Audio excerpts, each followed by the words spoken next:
Bonjour à tous, bien-aimés, je vous invite à ce que nous puissions lire le psaume 1. Le psaume 1, donc le premier livre des psaumes, où il nous est dit ceci: heureux l'homme qui ne marche pas selon le conseil des méchants, qui ne va pas se tenir sur le chemin des pécheurs, qui ne s'assied pas en la compagnie de ces gens qui se moquent de Dieu. Toute sa joie, il la met dans la loi de l'Éternel qu'il médite jour et nuit. Il prospère comme un arbre implanté près d'un cours d'eau et il donne toujours son fruit lorsqu'en revient la saison.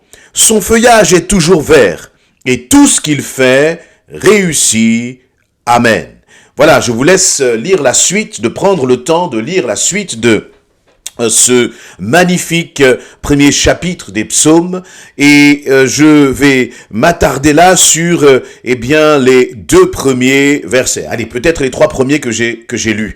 Premièrement, je vous ferai remarquer que ce psaume est le tout premier. Les psaumes étaient, juste pour resituer ça un peu dans leur contexte, des chants en fait, des cantiques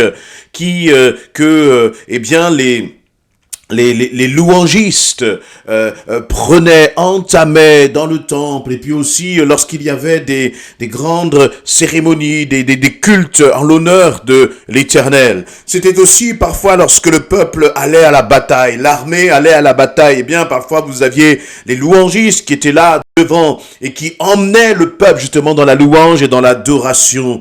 Et donc nous avons différents auteurs de ces chants, de ces cantiques, dont David par exemple faisait partie. Il y avait aussi Asaph et d'autres chantres qui, inspirés par le Saint-Esprit, écrivaient ces chants. Et c'est intéressant de voir que celui-ci c'est le premier. C'est le premier dans l'ordre de ceux qui avaient été écrits. Il nous a dit ceci et il parle justement de la joie. De la joie. Est-ce que tu veux être un homme, une femme heureuse? Très souvent, lorsque, nous allons, avoir pensé au bonheur, nous allons tout de suite penser peut-être à des situations qui peuvent nous procurer du bonheur.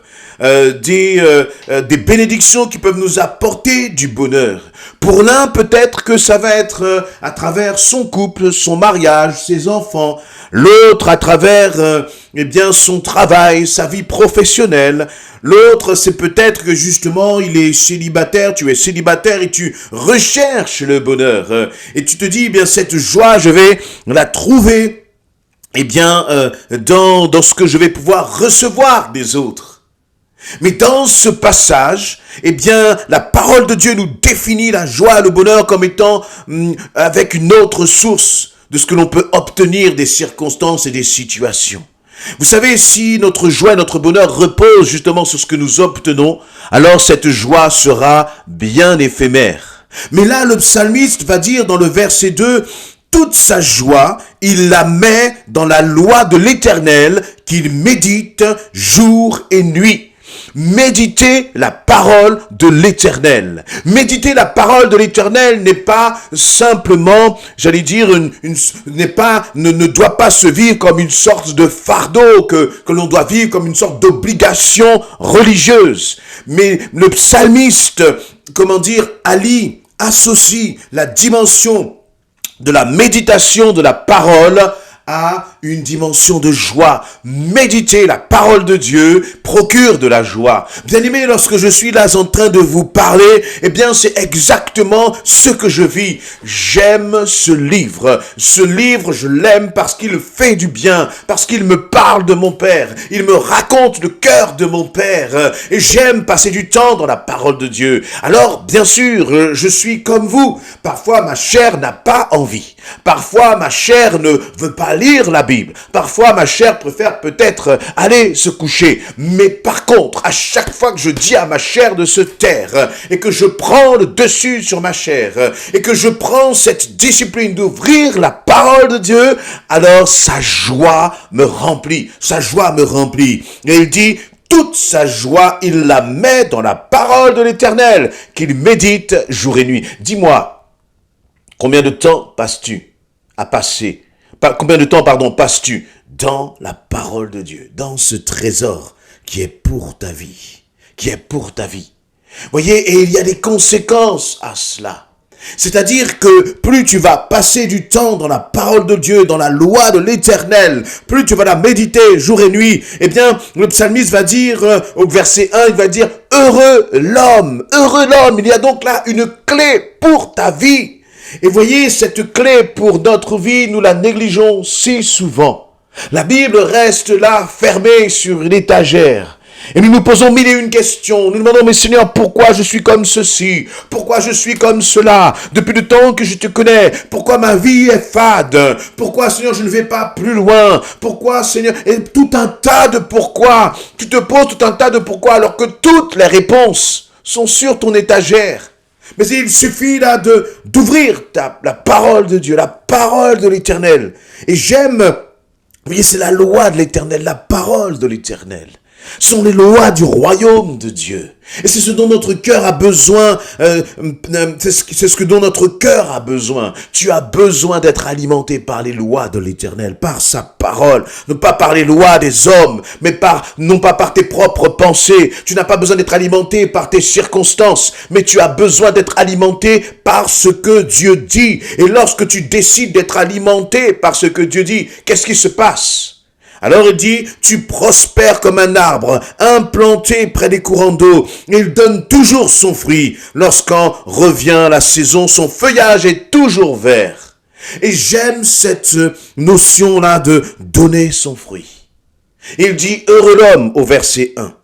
Et puis lorsque l'on passe au verset 3, il dit, eh bien, que c'est celui qui médite la parole, qui passe du temps dans la parole de Dieu. Passer du temps dans la parole de Dieu, ce n'est pas passer du temps dans un livre. Passer du temps dans la parole de Dieu, c'est passer du temps dans la présence du Père céleste. C'est passer du temps près de celui qui t'aime.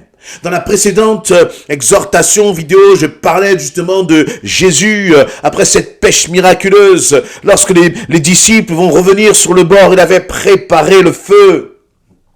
Eh bien, c'est la même chose. La parole est là. Le feu est là pour t'accueillir. Et le Seigneur a tout préparé. Il a préparé le pain et le poisson qui sont là. Mais sauf que ce pain et le poisson, trop souvent, nous le négligeons pour nos vies. Et nous avons des hommes, des femmes qui pourtant sont enfants de Dieu, pourtant qui connaissent la parole de Dieu et qui sont dans le découragement, dans l'abattement. Même certains vont sombrer dans la déprime, dans la dépression. Alors que le remède pour ton âme, il est là, tout simplement là. Et donc je ne suis pas étonné que le premier psaume finalement commence par cette notion de méditer la parole de Dieu qui nous procure la joie. Qui nous procure la joie, la présence de Dieu. Il n'y a rien de plus précieux. Et qu'est-ce que va faire sa présence en fait?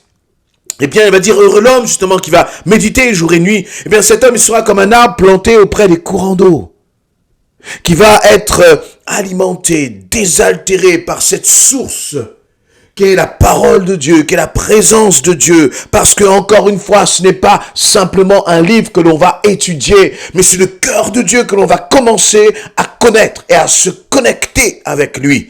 Et il va dire, tu vas être comme cet arbre qui va porter du fruit. Et je crois que là, il y a vraiment une clé, encore une fois, du bonheur, simplement. Le bonheur n'est pas tant dans ce que je reçois, mais le bonheur réside dans ce que je peux apporter aux autres. Je peux donner aux autres. Le bonheur réside dans ta capacité à être un instrument entre les mains du Seigneur pour les autres. Est-ce que pour l'autre, tu es une source de bénédiction? Est-ce que pour l'autre, ceux qui sont autour de toi, tu es, eh bien, ils trouvent en toi des fruits qui va pouvoir les rassasier? Et ce qui est intéressant, c'est que si tu puises justement ta paix, ta joie, ta force dans l'Éternel, toi-même tu es transformé. Et puis il va dire, il donne toujours son fruit. Toujours son fruit. Il y a toujours du fruit. Pourquoi? Eh bien parce que tu vas puiser dans une source qui justement est inépuisable. Tu vas te désaltérer dans un courant d'eau qui ne s'assèche jamais, qui est l'Éternel. Et donc il y a toujours un fruit pour ceux qui sont autour de toi. Et le bonheur finalement, eh bien réside dans le bonheur que l'on peut procurer aux autres. Mais pour procurer ce bonheur aux autres, n'essaie pas de porter les situations par toi-même. N'essaie pas d'être un super-héros qui va régler toutes les situations, tous les problèmes des autres. Mais si tu veux être une source de bénédiction pour les autres, il va falloir que tu t'enracines dans la parole de Dieu. Et là, naturellement, eh bien, la vie de Christ va déborder de toi. La vie du Saint-Esprit va déborder de toi. Et c'est ce qui va déborder de toi qui va être une source de bénédiction pour les autres. Ma question pour toi, c'est comment vis-tu ta vie en Christ? Es-tu une source pour les autres? Vous voyez, tu ne dois pas te laisser, tu ne dois pas laisser ton passé, être comme un mensonge sur ta vie et te faire croire que tu ne peux rien, que tu n'es bon à rien et que tu ne peux pas être une source pour les autres. Mais je crois qu'à travers, en fait, ce que fait la parole de Dieu, lorsqu'on la médite, eh bien, elle nous transforme, elle transforme notre caractère. Peut-être que tu es quelqu'un qui est considéré comme querelleur, comme peut-être égoïste, renfermé, introverti, qui ne va pas vers les autres. Mais ça, eh bien, je crois que si tu te laisses façonner par la parole de Dieu, tu verras que le Seigneur va changer ton cœur. Peut-être même que quand les autres te regardent, ne voient pas en toi quelqu'un qui est souriant, mais là aussi, laisse la parole de Dieu changer ton cœur. Cesse de regarder à toi-même. Et voyez, lorsque finalement l'arbre est planté auprès des courants d'eau, petit à petit, il gagne en force, en puissance, en taille, en hauteur. Le tronc s'élargit et il porte des fruits.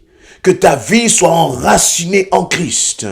Et tu verras que, eh bien, d'une façon, et tu verras qu'inexorablement, toi aussi, ta vie portera des fruits. Toi aussi, tu vas devenir une bénédiction pour les autres. Mais attache-toi à l'Éternel. Crois que Dieu veut faire à travers toi.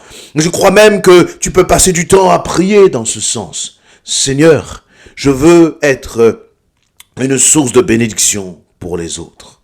Seigneur, je ne veux plus regarder simplement à moi-même, le moi ci, moi ça, je suis comme ci, je suis comme ça, j'ai besoin de ceci, j'ai besoin de cela. Seigneur, aide-moi à plonger vraiment mes regards dans ta parole. Et à travers cela, de devenir une source pour les autres, Seigneur. Et là, le Seigneur dit, il donne toujours son fruit lorsqu'on revient à la saison. Son feuillage est toujours vert. Vous voyez, le feuillage toujours vert, c'est le signe d'un arbre en bonne santé. Et Dieu veut que justement ton âme soit en bonne santé. Dieu veut que ton âme soit prospère. Dieu veut que, eh bien, tu sois guéri là de toutes tes blessures intérieures, non pas seulement pour toi, parce que le Seigneur veut faire de ta vie cet arbre au beau, au magnifique feuillage. Cet arbre où quand on le regarde, on dit, il est en bonne santé. Le Seigneur veut faire de toi un homme, une femme, en bonne santé spirituelle, en bonne santé d'âme et d'esprit. Et laissez-moi vous dire que parfois on peut avoir des bobos physiques, des souffrances physiques. Mais toutes ces souffrances physiques, finalement, ne doivent pas affecter vraiment ta santé spirituelle. Parfois, nous passons tellement de temps à soigner notre physique et nous négligeons tellement notre spirituel, notre vie spirituelle, notre santé spirituelle. Mon frère, ma sœur, lis ta Bible, médite-la chaque jour.